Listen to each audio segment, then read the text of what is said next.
We ring the Tibetan bowl as a call to service. May its sound resonate in our hearts and in our mind in the week to come.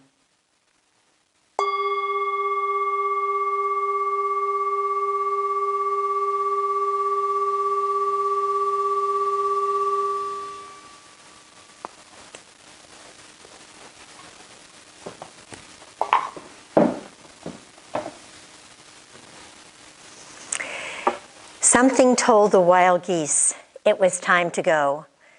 Though the fields lay golden, something whispered, snow. Leaves were green and stirring, berries luster glossed, but beneath the warm feathers, something cautioned, frost. All the sagging orchards steamed with amber spice, but each wild breast stiffened at remembered ice. Something told the wild geese it was time to fly. Summer's sun was on their wings, yet winter in their cry. By Rachel Field. Well, good morning, and welcome to you all, our members and friends and visitors to this joint worship service of the Unitarian Universalists of the Chester River and the Unitarian Universalist Fellowship at Easton. Churches relevant in our lives, active in the world, and grounded in love and justice. My name is Annie Lavin, and I am your service leader this morning. Special gratitude to the tech team, John Ramsey and Jim Lavin. In our service this morning, we'll take a look at change, which is certainly about us always, but so familiar in this year of 2020 in ways we could never have imagined. Many of the changes we have experienced have been deeply disturbing, heartbreaking, but with change has also come challenges and choices and opportunities to live, as the poet Mary Oliver says, our one wild and precious life. With hope, we look beyond this pandemic when each of us will surely have changed. How could we not? Hopefully there'll be more awareness and kindness, gratitude, and perhaps even more urgency as we work for social justice in this world so in need of change. In today's service, Carol Meredith will read a poem entitled Pandemic, with a new perspective on living with this challenge. And Howard Thurman's familiar work, The Growing Edge, will remind us that the possible is ever present at that growing edge in all things for a better life, a better world. And finally, our speaker this morning, Bob Clegg, will share the recent UUA report on change, challenging us to make changes and live more fully into our principles for Unitarian Universalism to remain relevant and survive. Many of us know Bob, a familiar speaker at both of our pulpits. He is a member of the UU congregation of Frederick, Maryland. He holds a Master's of Divinity from Wesley Theological Seminary and is pursuing a graduate certificate in nonprofit management at AU. He is a lay community minister serving as executive director of Justice Jobs of Maryland in Frederick, which helps people get jobs, keep jobs, get better ones, important work. Bob and his wife Connie and their cat Lily live in Newmarket, Maryland. I hear Lily is quite spoiled, but what cat isn't? We look forward to his talk this morning titled UU Survival, Relevance, and Meaning in the 21st Century. And now, let us begin. Please join me as I light the chalice. We light this chalice as a symbol of the light within all creation. We light this chalice for truth. May the search for truth be with us always. We light this chalice for love. May the love for others be strong in our hearts.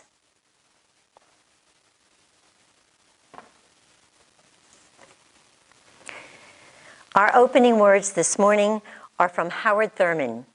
He is a poet, an author, philosopher, theologian, educator, and civil rights leader, and his writing titled The Growing Edge has become especially relevant in these times of uncertainty and change. He writes, "Look well to the growing edge. All around us, worlds are dying and new worlds are being born. All around us, life is dying and life is being born. The fruit ripens on the tree. The roots are silently at work in the darkness of the earth against a time when there shall be new leaves, fresh blossoms, green fruit. Such is the growing edge. It is the extra breath from the exhausted lung, the one more thing to try when all else has failed. The upward reach of life when weariness closes in upon all endeavor. This is the basis of hope in moments of despair, the incentive to carry on when times are out of joint and men have lost their reason. It is the source of confidence when worlds crash and dreams whiten into ash. The birth of a child, life's most dramatic answer to death, this is the growing edge incarnate. So look about you. Don't lose sight of the growing edge as we seek to bring order out of the chaos of the collective. We are not going against life, but will be sustained and supported by life. The radical tension between good and evil as we see it, as we feel it, does not have the last word about the meaning of life and the nature of existence. There is a spirit in us and in the world working always against the thing that destroys and lays waste. Always, we must know that the contradictions of life are not final or ultimate. So look well to the growing edge.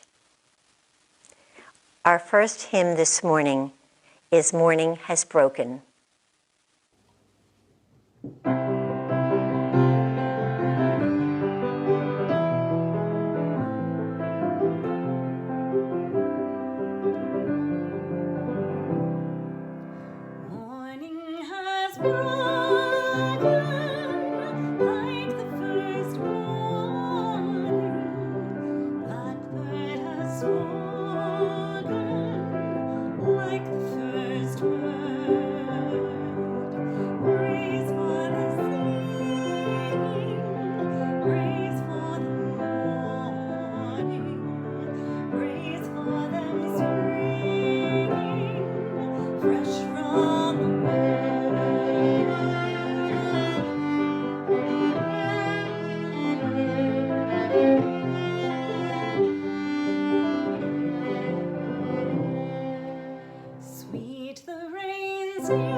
Good morning. This is Carol Meredith, and the poem I'm going to read is Pandemic by Lynn Unger. What have you thought of it as the Jews consider the Sabbath, the most sacred of times? Cease from travel, cease from buying and selling, give up, just for now, on trying to make the world different than it is. Sing, pray, touch only those to whom you commit your life. Center down. And when your body has become still, reach out with your heart. Know that we're connected to ways that are terrifying and beautiful. You could hardly deny it now. Know that our lives are in one another's hands. Surely that has come clear. Do not reach out your hands, reach out your heart, reach out your words, reach out all the tendrils of compassion that move invisibly where we cannot touch. Promise this world your love, for better or for worse, in sickness and in health, as long as we all shall live. May there be abundant blessings in each of our lives in the days ahead. The story for all ages this morning is entitled Singing My Song Back to Me. I wonder what kind of a song that would be. Well, here's the story. Among some of the tribes in Africa, there is a practice called Ubuntu. That is the practice when a woman who is about to have a baby will happily invite all her friends, and they go deep into the jungle to a dark, quiet place where they sit and think and meditate and pray to the spirit of life to learn what the song of that baby will be who is to be born. For they believe that every child who is born has a special song that is his or hers alone and will be with them for the rest of their lives. So when the little one is finally born, the whole community, not just the family, the whole community gathers together, and they place the baby in the center, and they form a huge circle around the baby, and with all their hearts, they sing that baby's song to him. After a few years, when the baby is now a child, perhaps getting ready to enter school, again they gather, and with that child, they again sing the child's song in one loud voice. Well, the years pass, and when the child is now an adult, perhaps about to get married, you guessed it, the entire community will join together once again. And finally, at the end of one's life, when the soul is going from this world, family and friends gather one more time, as they did at the birth and throughout the life, and they sing the song to accompany the departing soul on his journey. How special to have your very own song sung to you throughout your entire life. But here's the best part of the story. During that lifetime, there are other times when that song can be sung. If at some point the child or the adult commits a crime or does something deeply troubling, they go to the center of the village once again with the same community, and they have them circle around him, and they will sing his song. For the tribe knows that it's not punishment that is needed at this time, but rather to be reminded of the love and memory of who that person truly is. They believe that when we recognize our own song throughout our lives, we have no desire or need to hurt the other.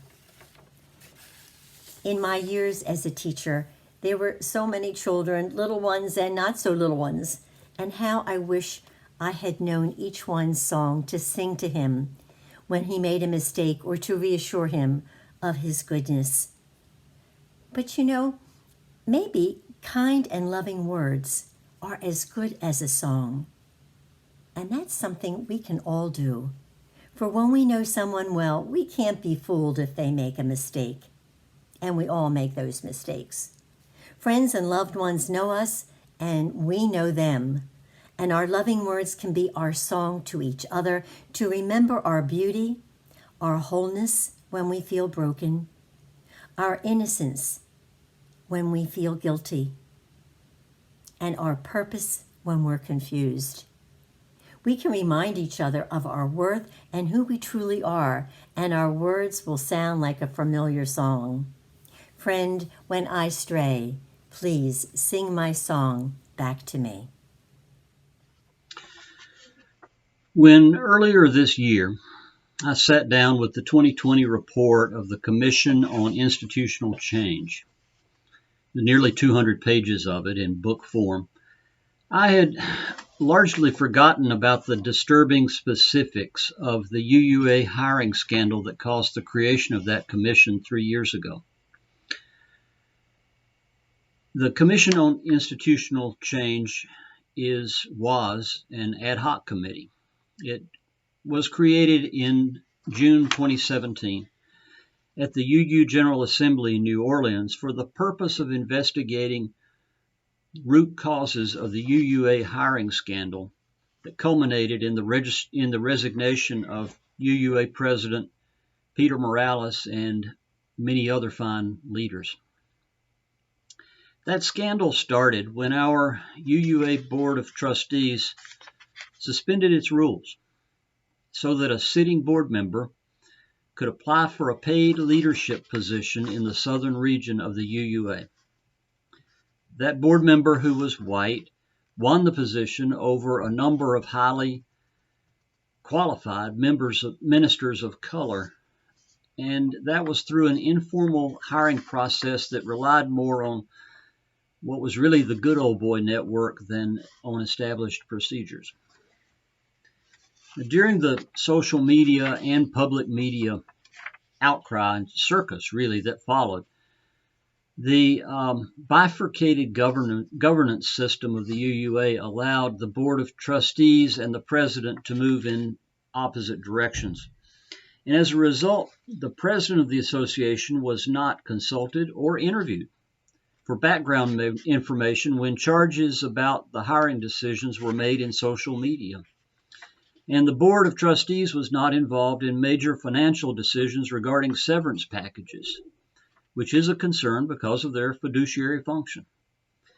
So between March and June of 2017, because of the lack of leadership and because of inflammatory postings by UUA employees and ministers on social media, the reputations and the standing of many UU leaders, both people of color and white people, were tarnished. Many relationships were destroyed. Many good leaders left the UUA for good. And it was in that climate that the Commission on Institutional Change was formed. It was charged with auditing the power structures and analyzing systemic racism and white supremacy culture within the UUA. Now, I want to repeat that. The Commission on Institutional Change's charge was to analyze the UUA for systemic racism and white supremacy culture. Now, when I teleconferenced in on that business session in 2017, where the Commission on Institutional Change was created and that charge was approved, I was totally blindsided. I hadn't read up on the news of what was going on. So I looked at that charge. I mean, that's my fault. But I looked at that charge and I thought, systemic racism in the UUA? Come on, what's going on here? Just look at our UU principles, right? We already are all about social justice. We stand for democracy. We balance the inherent worth and dignity of every person against the interdependent web of existence of which we're all a part. Why are we accusing the UUA of a systemic racism? In the time of meditation that follows, ask yourself this question. Is it my place as a member of the UUs of Chester River to question whether systemic racism might have played a part in the history of the UUA? Is what the UUA does really relevant to us here in Kent County? And do we still have work to do to make the beautiful words of our UU principles into concrete realities? This is the time for acknowledgments of the heart. when we open our hearts to share, receive the joys and the sorrows of others. The first candle I have lit this morning is for the medical profession and those who do essential work that is so important in our lives. The second candle is for those who experienced surgeries and treatments this past week. Liz had shoulder surgery. For all of you, we wish you a quick recovery. And our final candle I will light for those joys and concerns that remain in our hearts. This is Thanksgiving time when many of us are feeling a sense of loss, not being with those we love so well. May their presence be strong in our hearts and minds this holiday season. Let us have a moment of reflection.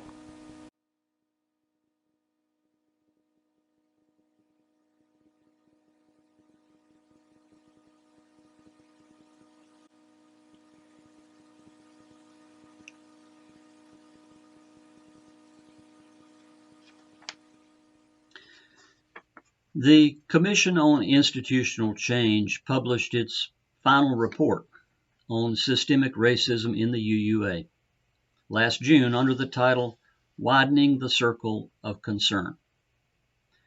This document came after 3 years of work, 3 years of calls for testimony, focus groups, consultation with non-UU experts, an audit by an outside consultant. There were surveys at UUGAs and an analysis of transcripts and reports using a social science research tool that does a pretty good job of quantitating qualitative data like word counts, looking for keywords. This document, this report titled Widening the Circle of Concern, it is stark, it is frank, it is truth-telling. I have to admit I don't agree with every point the Commission makes. I have a lot of questions to ask and a lot of learning to do. But the document has opened my eyes. I now see through my white male lens that I didn't have a clue about the very real need for the UUA to change. Not just at the associational level, also at the regional and at the congregational level. And for me, at the personal level. Now, I'm not going to succeed in telling you everything that's in this report over the next 15 minutes. That's not the purpose here. But I do hope I've pricked your sensitivities with this insinuation that the UUA and its churches, and perhaps even its members, might need to look at ourselves for systemic racism and white supremacy culture. I hope I've raised your hackles enough to incite you to order your own copy of this report, to read it. It looks like this. It's available for $16 from Beacon Press, and I haven't bought stock in them lately, so I can tell you that. Besides that, it's pretty. So order yourself an early holiday gift and read it and study it and discuss it. I challenge you to consider its implications for the future of Unitarian Universalism. Your interest in doing that, of course, depends on your level of investment in Unitarian Universalism beyond Kent County. It depends on whether you are really invested on about what happens to Unitarian Universalism after we're all gone, about whether Unitarian Universalism is around for our grandchildren and great-grandchildren should they ever need it. Your interest in doing that will depend on whether you think the UUs of the Chester River are an integral and meaningful part of greater Unitarian Universalism, and that's a valid question. If you have any reservations about that, I understand. But let me just suggest that if Chestertown is enough of a part of the good old USA for your votes to matter in the recent election cycle, then the UUCR might be important enough in the UUA to have a voice in questioning whether the larger organization is systemically racist. Now, it's not just a book report here. It's not a synopsis or a summary.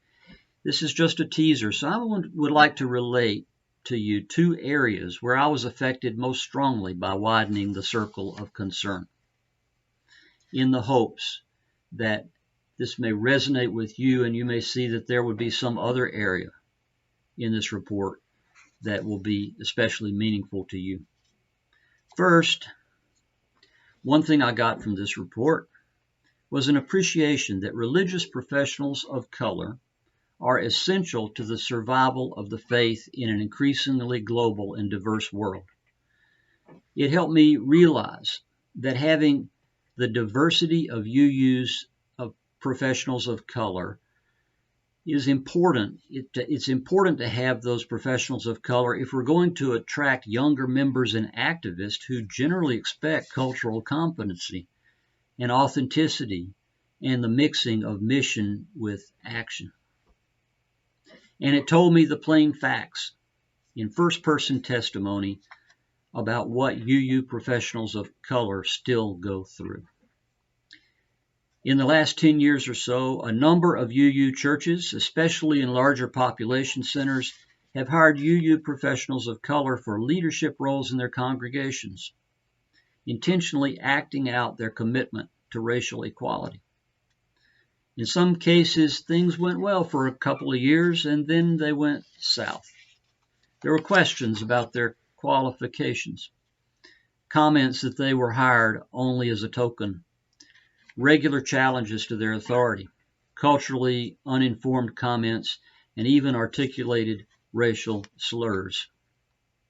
UU CEO Kerry McDonald reported to the UU World that his staff received 15 reports of religious professionals of color encountering racial conflict within their congregational placements since the events of the spring of 2017.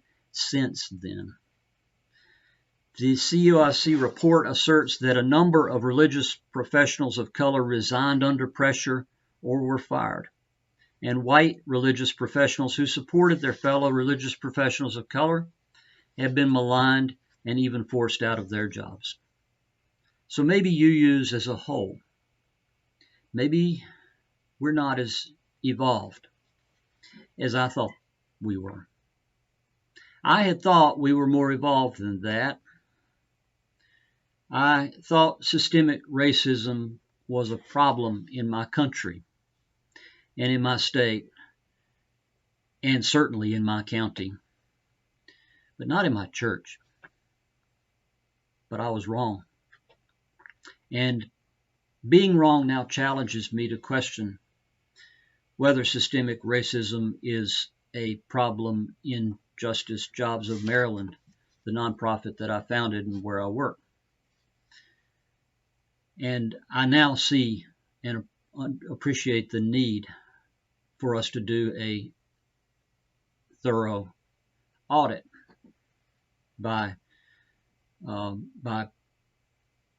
outsiders who can be objective to ascertain whether that is true. Because nothing wrong with being a white male, but as a white male, how would I know? How would I know? I need to be open-minded about this.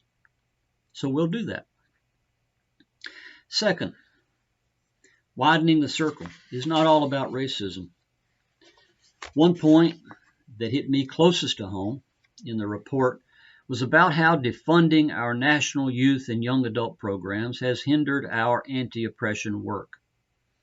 At the 2020 UUGA, where widening the circle was approved, a separate action was brought forth by Unitarian Universalist youth. 50 of them brought forth a motion that called on the UUA to support and invest in youth and young adults in Unitarian Universalism. And during the debate, adults my age asked questions about how much money this was going to cost. But all I could think of was, these young people are our future. How can we afford to turn away our future? And I thought of my decision a few weeks before to take this coming year off from teaching religious education to the young people in my congregation.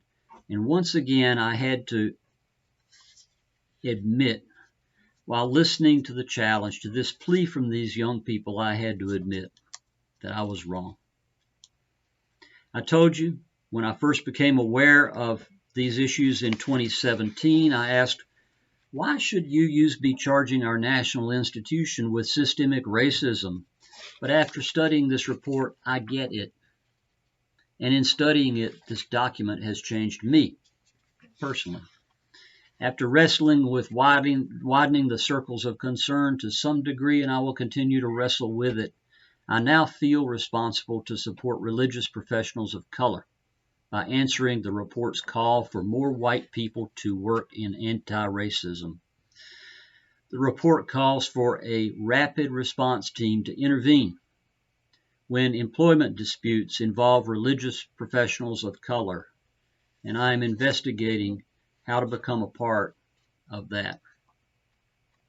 And I now see that our youth and our young adults are our future.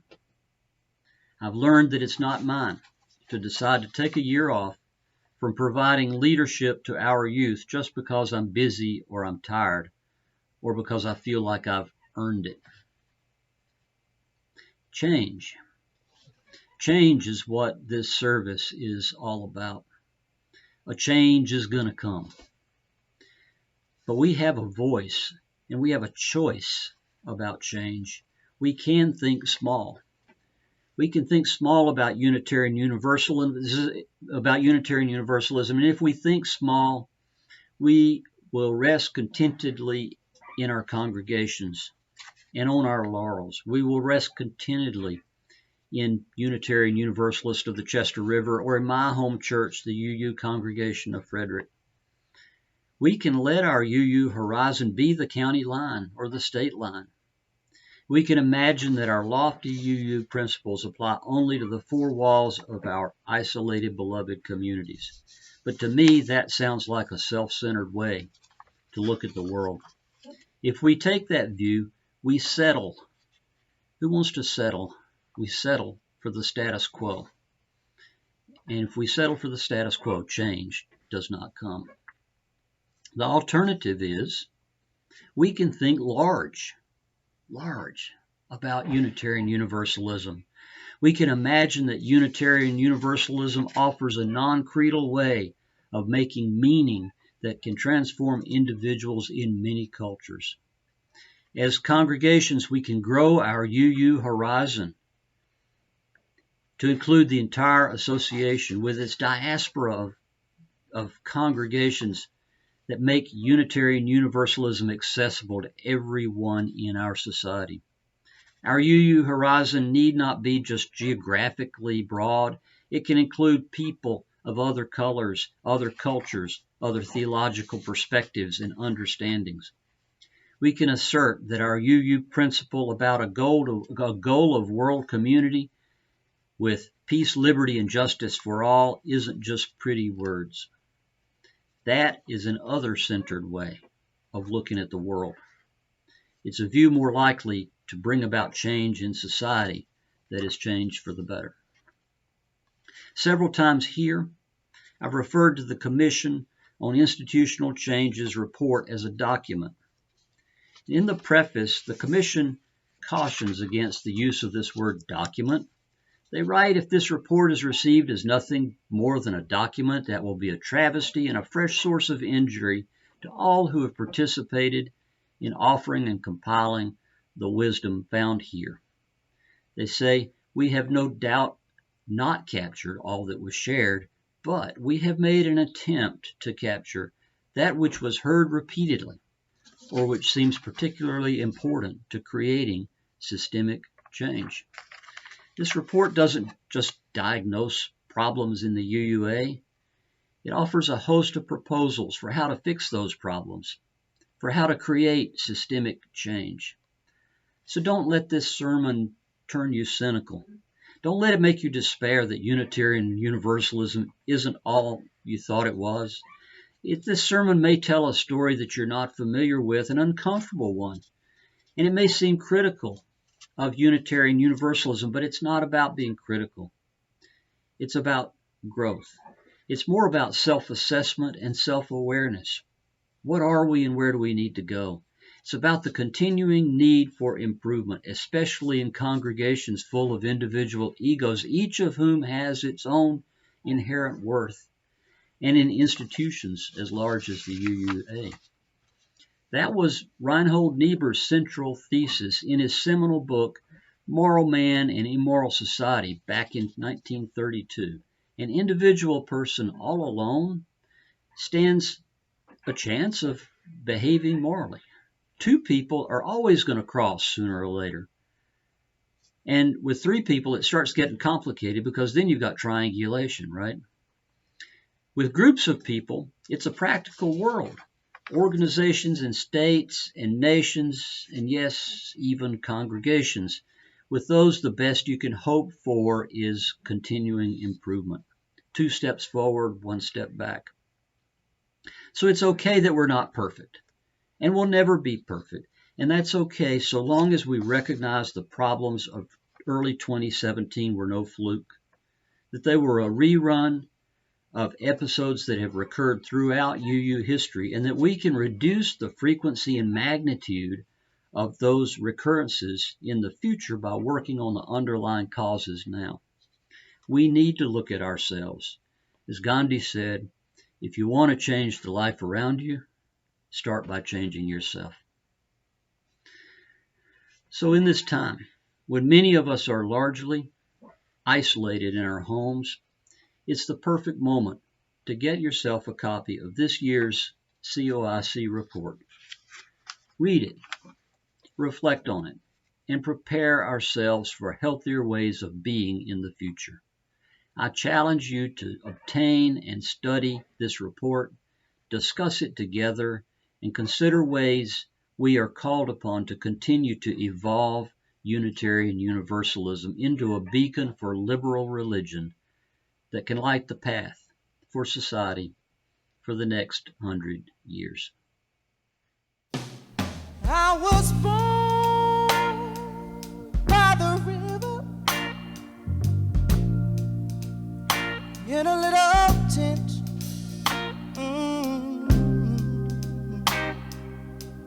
Like the river I've been running ever since. It's been a long time coming, but I know change gonna come. Oh, yes, it will. It's been too hard living, but I'm afraid to die, 'cause I don't know what's up there beyond the sky. It's been a long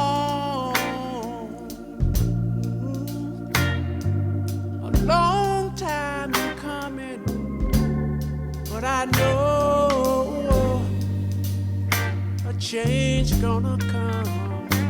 Oh, yes, it is.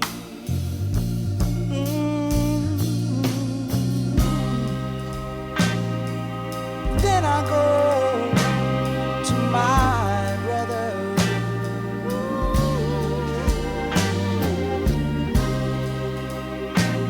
And I say, brother, help me please.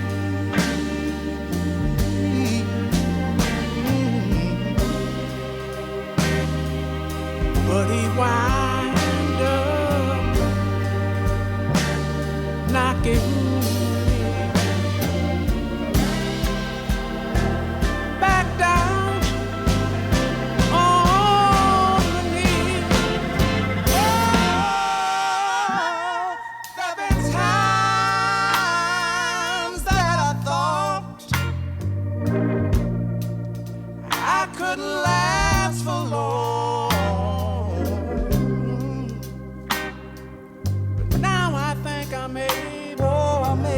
Father to carry on.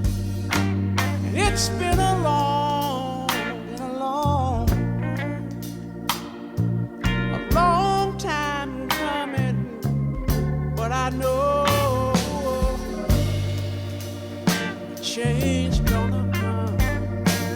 Oh, yes it is, yes it is, yes it is. Said I know that a change is gonna come one day. I know a change gonna come. Yes it is. I know. Said life can be hard. Oh yeah. And times can get rough, but still I know. Still I know a change gonna come. Oh, oh, oh, oh, oh, oh.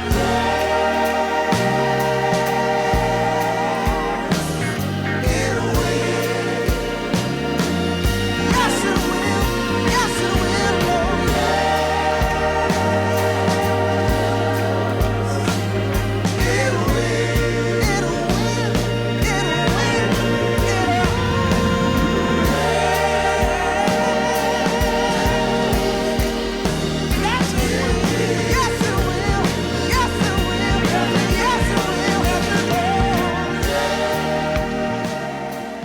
Our closing words are by John Burens, who was president of the UUA from 1993 to 2001. I don't know if he titled this, but I think of it as the Beatitudes for Unitarian Universalists. He wrote, "Blessed are those who take seriously the bonds of community, who regularly join in celebration and learning, and who come as much to minister as to be ministered to. Blessed are those who bring along their children and invite their friends to come along to join in fellowship, service, learning, and growth. Blessed are those who support the church and its work by the regular, sustained, and generous giving, and who give of themselves no less than their money. Blessed are those who know that the church is often imperfect, yet rather than harbor feelings of anger or disappointment, bring their concerns and needs to the attention of church leaders. Blessed are those who, when asked to serve, do it gladly, who realize that change is brought about through human meeting, and who do the work of committees and stay to the end. Blessed are those who speak their mind in meetings, who can take and give criticism, who keep alive their sense of humor. And blessed are those who know that the work of the church is the transformation of society, who have a vision of beloved community transcending the present, and who do not shrink from controversy or sacrifice or change." Go in peace.